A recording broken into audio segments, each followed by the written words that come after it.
You stand in ankle-deep mud under 60-foot ramparts. Above you, defenders tip cauldrons of burning naphtha and roll stones heavy as millstones. You volunteered to run first. Medieval chronicles say only a handful like you ever come back. Why did knights fight for this privilege? Anselm of Ribemont, a Picard nobleman, asked himself this question in October 97, his mail already weighing heavier with each breath as he watched Antioch's massive walls stretch beyond sight.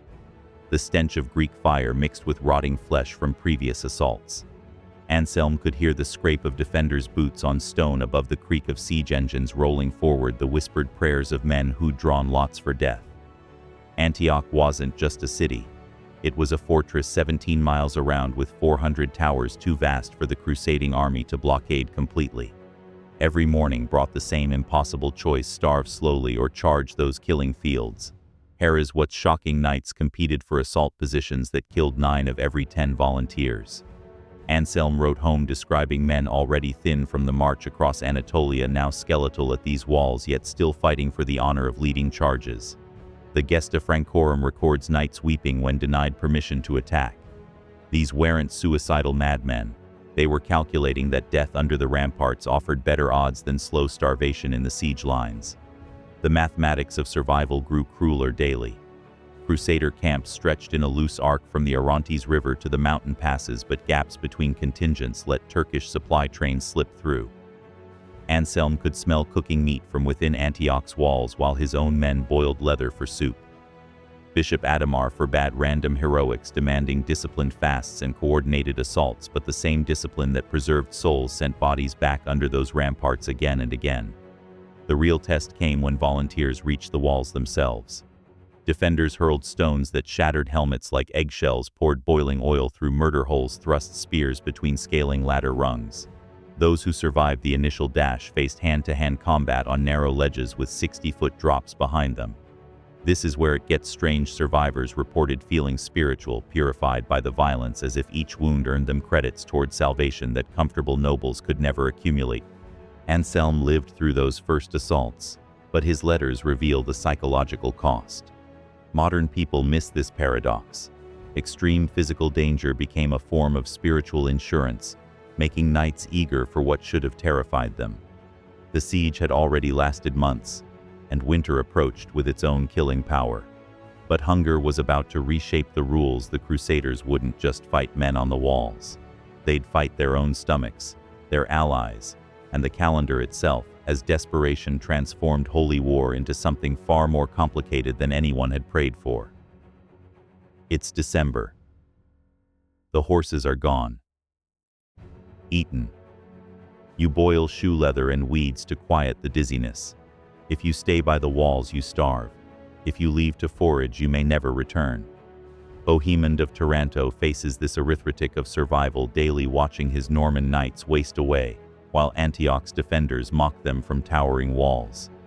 The creak of empty saddles fills morning silence. No mounts left for cavalry charges. Harris, what's shocking, the port of St. Simeon keeps delivering grain ships, but those supplies might as well be on the moon.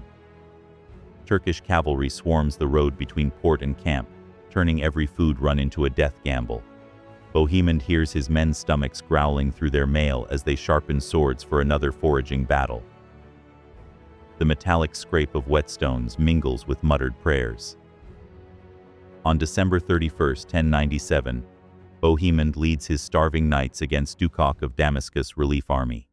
Raymond of Aguilers records the desperation men fought as if their souls depended on seizing that enemy baggage train.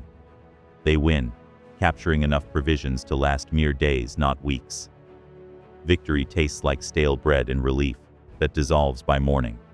The clink of captured coins can't silence empty bellies. February 9th brings another triumph at the Lake of Antioch. Bohemond's cavalry smashes Ridwan of Aleppo's forces, scattering Turkish warriors across frozen ground. But Harris, the cruel mathematics medieval people understood: you can't eat a battlefield victory.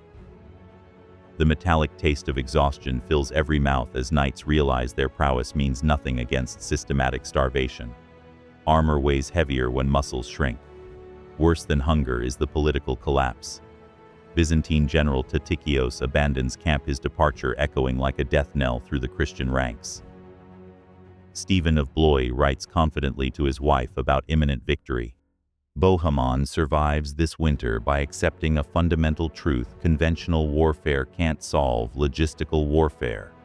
His knights learned that courage without calories equals slow suicide, that battlefield glory fades faster than camp provisions.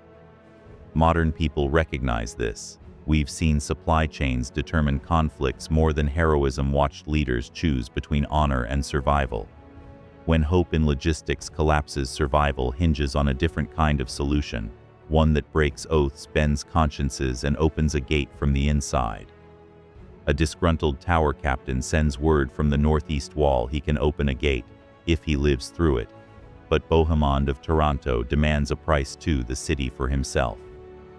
As leather creaked around anxious shoulders in the prince's tent, the Norman giant laid out his terms with chilling precision. The army could trade their Byzantine oaths for food, their honor for survival, but only if they made him sole lord of Antioch.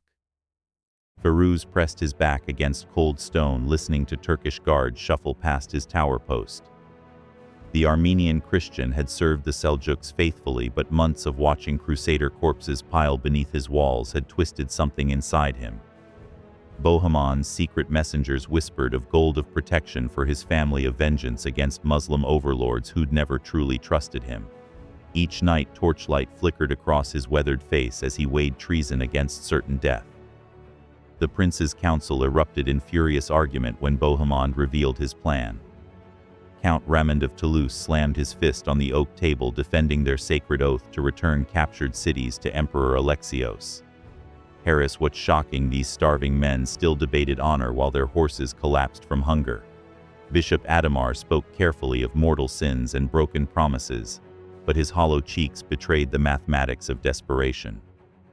Anna Komnene would later write scathingly of Bohemond's insatiable ambition, yet even she understood the crushing reality. Oaths meant nothing to dead crusaders. The camp split along bitter lines as December winds howled through threadbare tents. Raymond's Provençals muttered prayers and clutched their crosses, choosing damnation over oath-breaking. But Bohemond's Normans sharpened their swords with grinding steel, calculating that God would forgive necessity. Firuz sent another message. The northeast wall remained lightly guarded, but Turkish suspicions were growing. His window was closing as surely as winter darkness swallowed each day. The final council met in January 1098, breath misting in frozen air as desperate voices rose and fell. Bohemond stood before his peers, knowing this moment would define his legacy. The choice crystallized with brutal clarity: honor the Byzantine emperor and watch the army dissolve, or seize Antioch through treachery and face eternal judgment. What's truly strange is how quickly sacred oaths crumbled when weighed against empty bellies.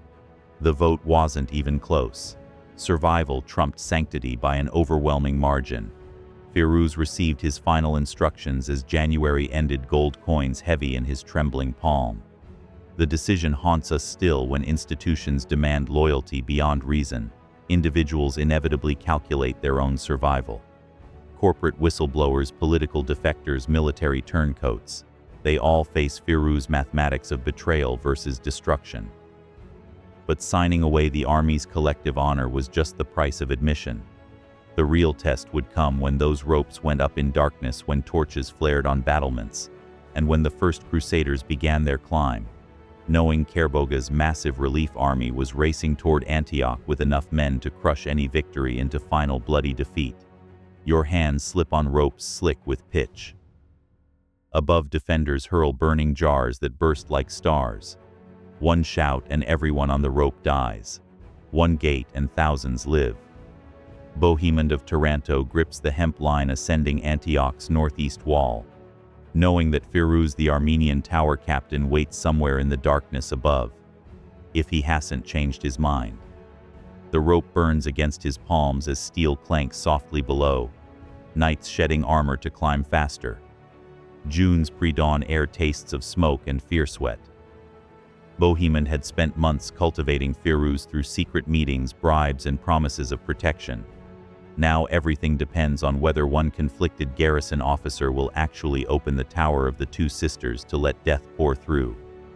What's shocking, Firuz wasn't motivated by gold or ideology, but by a personal slight. Yaki Sion had publicly humiliated him over some minor administrative failure. The Gesta Francorum records that this petty workplace grievance would topple a city that had withstood 8 months of siege. Boheman hauls himself over the battlements as Firuz's silhouette emerges from shadow keys jangling like wind chimes. The tower door groans open. Boots thunder up stone steps as 60 knights, racing through twisting alleys. Boheman's men wrench open the great Damascus gate as dawn breaks. Thousands of crusaders flood through torchlight, dancing off drawn swords. The massacre that follows shocks even Raymond of Aguilers, who witnessed it. Blood flowing ankle-deep through streets, civilians trapped in houses as flames consume entire districts. But this is where it gets strange. Yagi Sion abandons his own citadel, fleeing with just a small guard, while his garrison still holds the high fortress above the conquered city. By full daylight, triumph curdles into horror. Scouts stumble in with news that makes victory taste like ash. Kerboha of Mosul approaches with 75,000 men, the largest Muslim army yet assembled against the Crusades. The besiegers have become the besieged, trapped inside a half-ruined city they've just sacked. Yagi Sion lies dead outside his own walls, killed by local woodcutters who didn't recognize him. A ruler destroyed by the same arbitrary violence that built his power. Today's hostile takeovers follow similar patterns. Personal grievances open institutional doors, insiders enable outsiders, and victory often traps the victors in positions they can't actually hold. But signing away your castle was just the price of admission. The real test came when a gaunt pilgrim claimed an angel had shown him the weapon that would save them all, buried somewhere beneath the cathedral floor. Kerboha's banners ring the horizon. Some leaders slip away at night, among them Stephen of Blois, spreading word that the crusade is finished. Then a barefoot visionary says he knows where God buried victory. Peter Bartholomew, a poor Provençal pilgrim, insists St. Andrew visited him 3 times, revealing Christ's lance beneath St. Peter's cathedral floor. Leather creaks as starving knights lean forward to hear his fevered whispers. Inside Antioch's walls, men gnaw horse bones and boil leather belts. The city that promised salvation has become a tomb, its citadel still flying Turkish banners, its streets reeking of dysentery and despair. Peter's vision spreads through the ranks like fever. He claims the saint showed him exactly where to dig, promising divine victory if they trust God's plan. The psychological pressure is unbearable. Outside, Kerboga's emirs argue among themselves. Damascus resents Mosul. Aleppo questions Kerboga's authority, but their 40,000 warriors still dwarf the Christian force. Men desert nightly, sliding ropes down walls or hiding in sewers.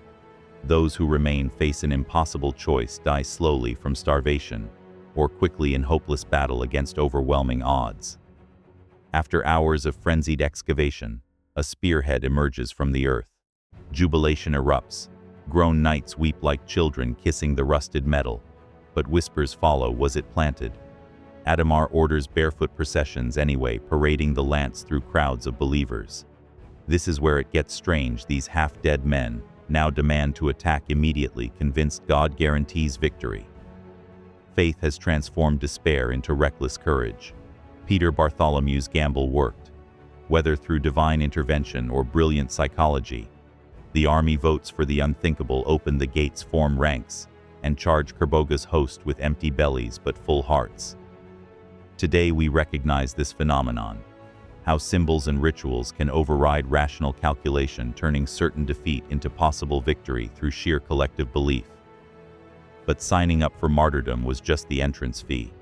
At dawn, when those gates swing open, and Boheman's 6 divisions march barefoot into the dust, they'll discover whether faith can actually stop arrows, or if God's plan includes watching his chosen people die. They march out singing psalms, barefoot on hot dust, the lance held high. Kerboga expects starving men to break. Instead, his emirs break first. Boheman coordinates the sortie in 6 divisions, knowing this gamble will either save Antioch or scatter his bones across Syrian sand. The prince adjusts his dented mail, listening to Latin hymns mixing with the scrape of sword on scabbard. Dawn light glints off Turkish steel massed beyond the walls. Bohemond counts enemy banners, Damascus, Mosul, Aleppo, while barefoot crusaders form ranks behind him.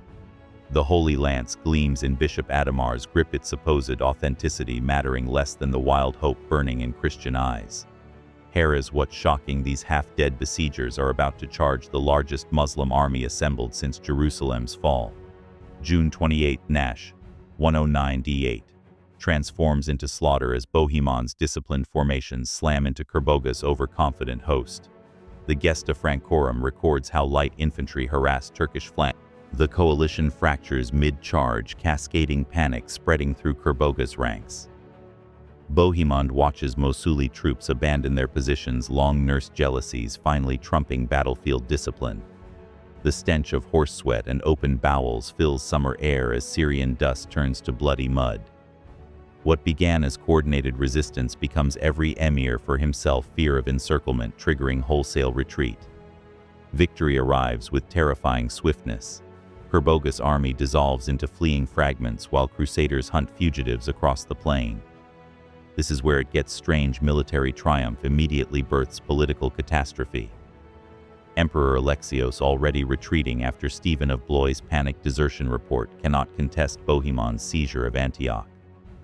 The prince tastes dust and vindication, but camp fever soon claims Bishop Adamar, depriving the army of its moral center.